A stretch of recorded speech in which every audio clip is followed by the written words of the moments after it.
Hello everyone, আসসালামু আলাইকুম। আশা করি আপনারা সবাই ভালো আছেন। আলহামদুলিল্লাহ আমরা অনেক ভালো আছি। সবাইকে স্বাগতম তানজিনা মিডিয়া ইউটিউব চ্যানেলে। তো এখানে আমি রান্না করতেছি, আর এখানে আমি পটল ভাজি করব ডিম দিয়ে। আর পটলের টুকরাগুলো আমি এগুলো ভর্তা বানাবো, তো চেপা শুটকি দিয়ে ভর্তা বানাবো। আর এগুলো মিষ্টি কুমড়া আমি কেটে রাখছি, কী দিয়ে রান্না করবো এখনও ডিভিশন করিনি, তো শুধু কেটে রাখছি। তো এখানে আমি ভাজিটা বসাই দিতেছি। আর এখন আমি কাঁচামরিচ বের করবো। তো কাঁচামরিচ আমি ফ্রিজে রাখছিলাম, যেহেতু আমি বাসায় গেছিলাম তো নষ্ট হয়ে যাবে, এই জন্য আমি ডিপ ফ্রিজে রাখছিলাম। তো এটা কিন্তু কাঁচামরিচটা ডিপ ফ্রিজে রাখলে কি আর নষ্ট হয় না, অবশ্য শক্ত হয়। আবার 5 মিনিট বের করে রাখলে কিন্তু এটা আবার স্বাভাবিক হয়ে যায়। তো এখন আমি মরিচগুলো কেটে নেব।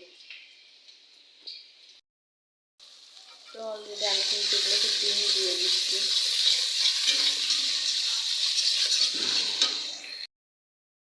তো ফাইনালি আমি কিন্তু ভর্তার প্রসেসটা করে ফেলছি। এখানে আমি চাপা দিয়েছি 5টা চাপা শুটকি যেটা বলে, তারপরে শুকনো মরিচ দিয়েছি 3টা, কাঁচামরিচ দিয়েছি, আর পেঁয়াজ রসুন আর ওই পটলের চোকলাগুলো আমি দিছি। এগুলো আমি সবগুলো সিদ্ধ করে নেব।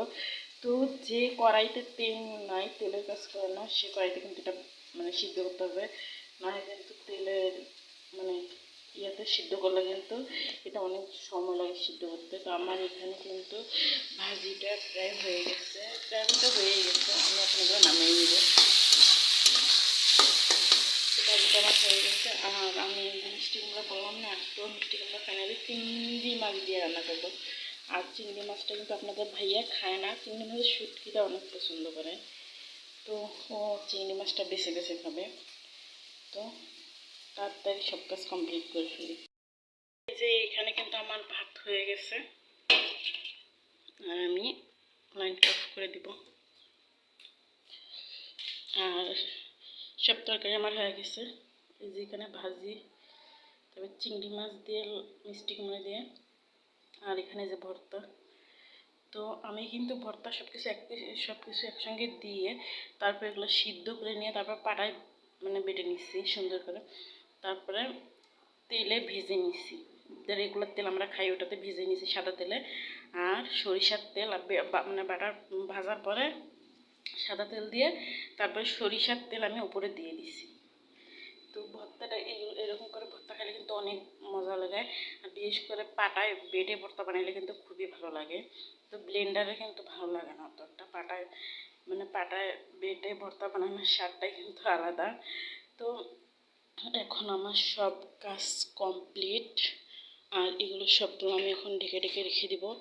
আর বাদ বাকি যা কাজ আছে সব আমি করে ফেলছি। এখন তো তৌসি বই বাসায় খেলতেছে, আর তাশরিফ কিন্তু ঘুমাইছে। তো আমি এখন গোসল করে ফেলবো, তারপরে তাশরিফ উঠলে তাশরিফকে গোসল করাবো। আর আমার যা কাজ ছিল কিচেন মিচেন পরিষ্কার করা শেষ। এখানে আমি লাইটগুলো অফ করে দিব, আর ঘরমর সব আমার পরিষ্কার করা শেষ। তো লাইট অফ করে দিছি। আর এখানে এই যে তাশরিফ ঘুমাইতেছে, তো আমি উপরে ওকে শোয়াই নেই, নিচে শোয়াইছি। প্রচণ্ড পরিমাণ গরম, আর যেরকম গরম, আর আমার ছেলে কী করে, ও খুবই দুষ্ট কিন্তু। আমি যদি ওকে উপরে শোয়াই, আমি যদি বাইরে একটু কাজ করতে যাই, তাহলে কিন্তু ও লাফ দিয়ে কিন্তু নিচে পড়ে যায়। এরকম করে কিন্তু একদিন এখানে পড়ছে, আর 2 দিন কিন্তু আরেকদিন রংপুরে আমার বাবার বাসায় কিন্তু যায়, লাফ দিয়ে পড়ে গেছে। আমরা ওখানে ছিলাম, তাও ধরতে পারি নাই, তো লাফ দিয়ে পড়ে যায় কিন্তু।